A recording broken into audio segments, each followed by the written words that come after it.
Welcome to Presbyter Chat, in association with the Journal of Pre-Nicene Christian Studies, where your theological questions are answered through the lens of the very first Bible, hosted by Presbyter Darren Kelama from Marcionitechurch.org. Today's question on Presbyter Chat comes to us from Margaret in Toronto, home of the Blue Jays.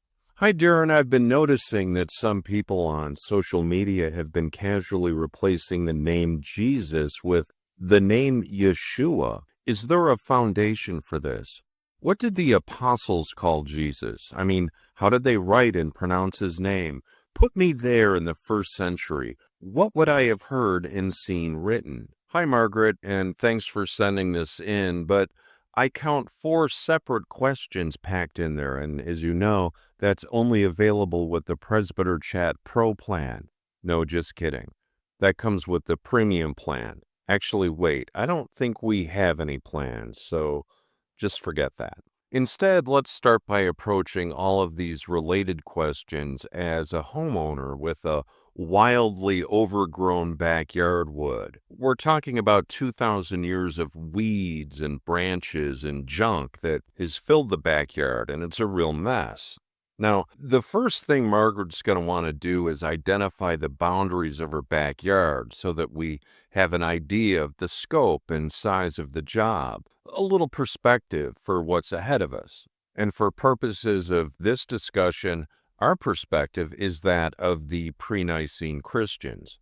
So our boundaries of the backyard would be Judea, Samaria, Galilee, and Perea regions of the Roman Empire, which were established as Roman provinces just before Jesus arrived on earth. Now, 300 years earlier, they and their main city of Jerusalem had been captured and tamed by Alexander the Great and were thoroughly Hellenized and immersed in all things related to Greek culture, clothing, arts, temples, and language. And let's go ahead and underline the word language several times. During the time Jesus was on earth and living in the region, everybody in the Roman Empire spoke Greek, specifically Koine Greek, K-O-I-N-E.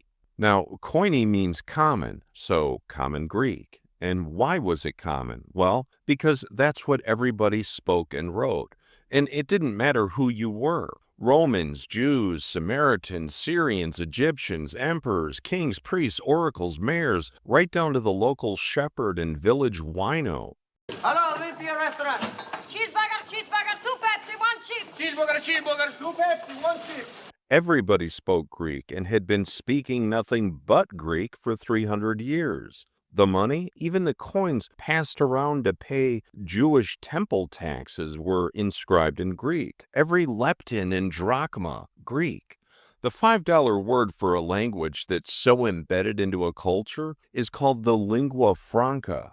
Even the names of the little towns were Greek. An example is Capernaum, founded in 200 BC by, you guessed it, Greeks. Every book of the New Testament originally written in what? Oh, that's right, Greek.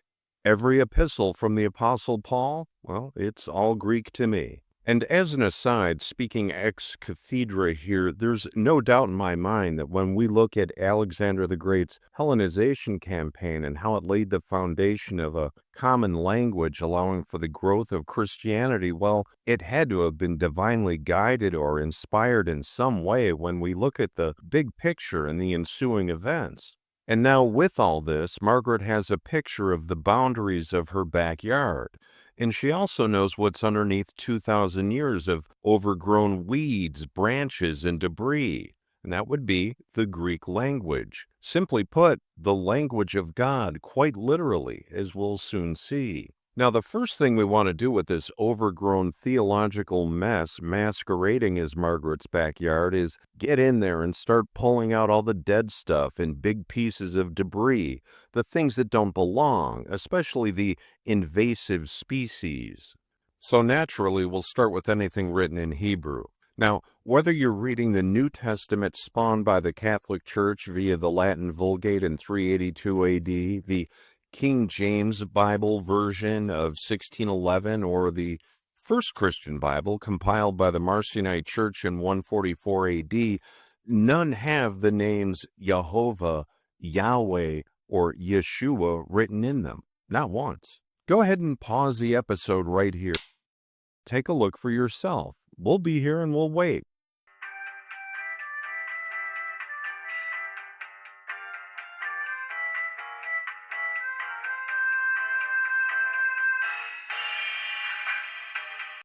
It's interesting, isn't it? Complete canonical absence from every version of the New Testament. It's a deafening silence.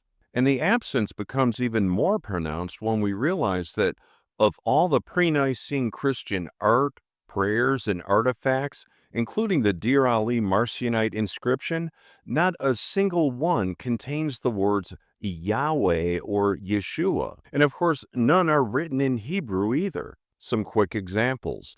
The first Christian song, No Yeshua or Yahweh. The oldest Christian mosaic, No Yeshua or Yahweh. The oldest Christian prayer, you got it, No Yeshua or Yahweh. Now, this isn't a matter of interpretation, it's a matter of historical fact. If Yeshua was the authentic early Christian name, we would expect to find it somewhere in the archaeological record.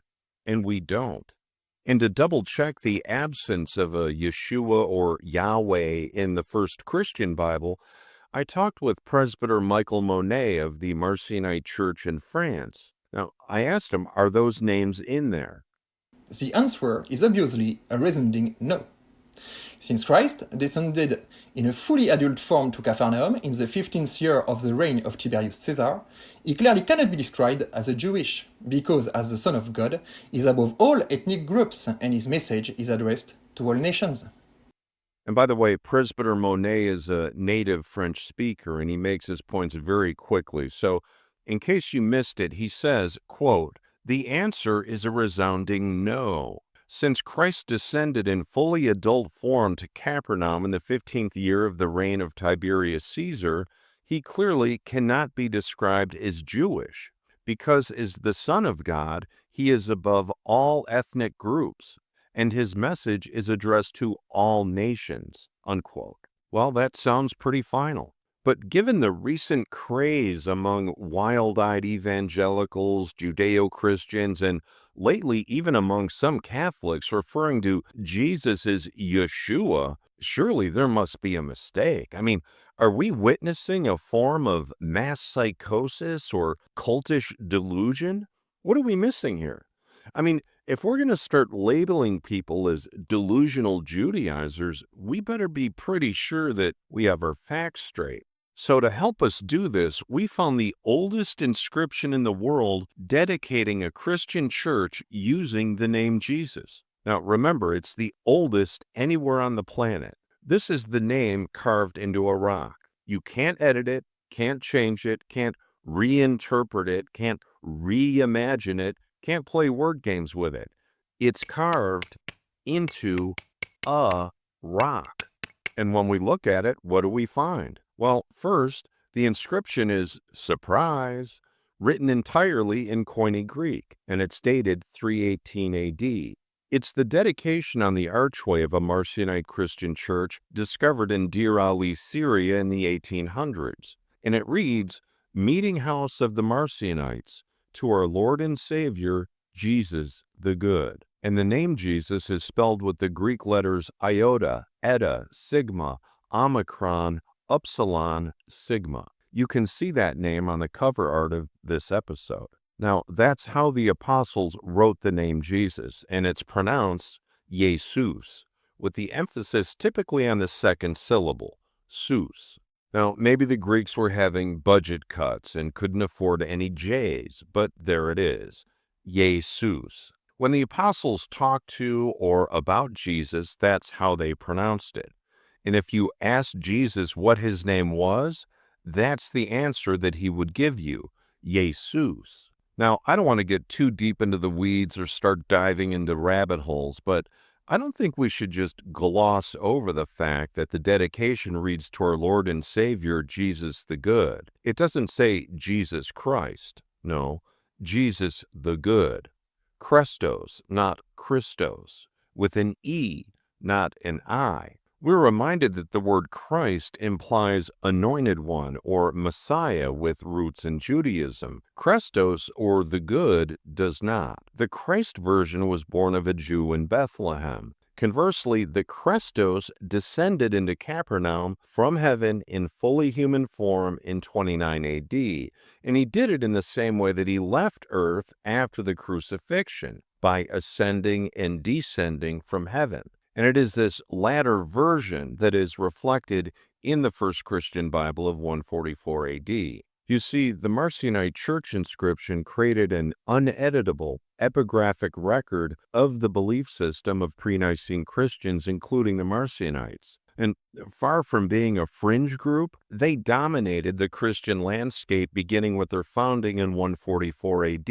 So much so that even early writers like Irenaeus admitted their churches and followers spanned the entire Roman Empire, making those with Messianic Jewish/Judeo-Christian beliefs very tiny in comparison. And in that same year of 144 AD, the Marcionites published the first Christian Bible, which consisted of the Gospel of the Lord and the Apostle Paul's original 10 epistles. Everybody who read and listened to the Gospel of the Lord wanted to know more about Jesus the Good. And from Rome to the borders of Persia, their churches multiplied very quickly.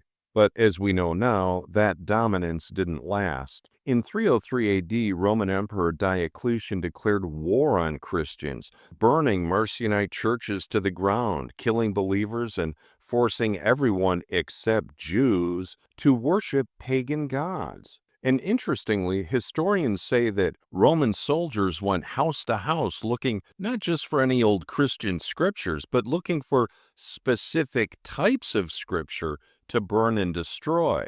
Now, many now believe that they were actually looking for copies of the Gospel of the Lord in the first Christian Bible of 144 AD. The merciless persecution lasted for 10 whole years, and at the end of it, thinking that all traces of true Christianity had been erased, a new policy was announced with the Edict of Milan in 313 AD. And just like that, Christianity was once again allowed in the Roman Empire, or rather, Judeo-Christianity was allowed. You see, the past had been erased and replaced with a poison pill style of Christianity where you sign up for Jesus but get sold a Yahweh on the back end. And in 325 AD at the Council of Nicaea, everything would be whitewashed and codified. By 382 AD, the Catholic Church, now the state religion of the Roman Empire, would issue its own version of a Bible, completely different from the first and thoroughly edited and Judaized. And instead of being in the original Greek, it was rewritten in Latin. And at the front would be stapled Torah books featuring a Jewish deity named Yahweh.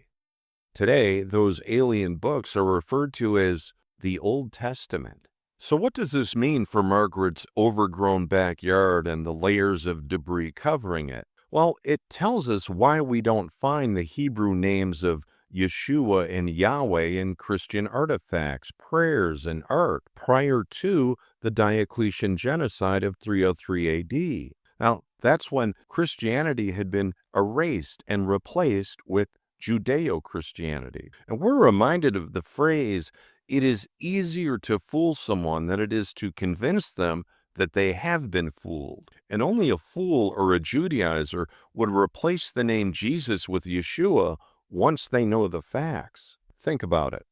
The archaeological evidence, the textual and epigraphic record, and the theological traditions all point in the same direction. The Greek yay-SOOS, which became Jesus in English, represents the authentic Christian tradition. Scholars and denominations should prioritize this historical evidence over modern, agenda-driven reinterpretations when discussing the name of Christianity's central figure, don't you think? Now, the textual evidence is overwhelming and consistent. The entire New Testament, written in Koine Greek, uses yay-SOOS without exception. And other early Christian inscriptions tell the exact same story. The Ebersius inscription, dating to around 190 to 200 AD, uses the Greek yay-SOOS. The Megiddo mosaic from 230 AD reads, "To God, Jesus Christ," spelled as yay-SOOS. Even the Alexamenos graffito, a piece of anti-Christian mockery from around 200 AD, uses the Greek name. So what's striking is that pre-Nicene Christian artifacts are universally devoid of Yeshua or references to an alien deity named Yahweh, and this reflects theological reality. But for an academic deep dive on the subject, you can check out the September issue of the Journal of Pre-Nicene Christian Studies. And for a free copy of that First Christian Bible, you can visit theveryfirstbible.org. And I'll also have links to everything discussed in the show notes. Now, as you reflect on today's episode, I'm going to leave you with another fact that may help put all of this in perspective and help you understand how the erase and replace model works. Did you know that the Vatican itself was built directly over a Marcionite church and cemetery? And don't take my word for it. You can take a guided tour of it underground the next time you visit the Vatican in Rome. May our Father's Holy Spirit find and guide you in these confusing times and lift the veil from your hearts and minds. I'm Darren Kelama, and we'll see you next time on Presbyter Chat.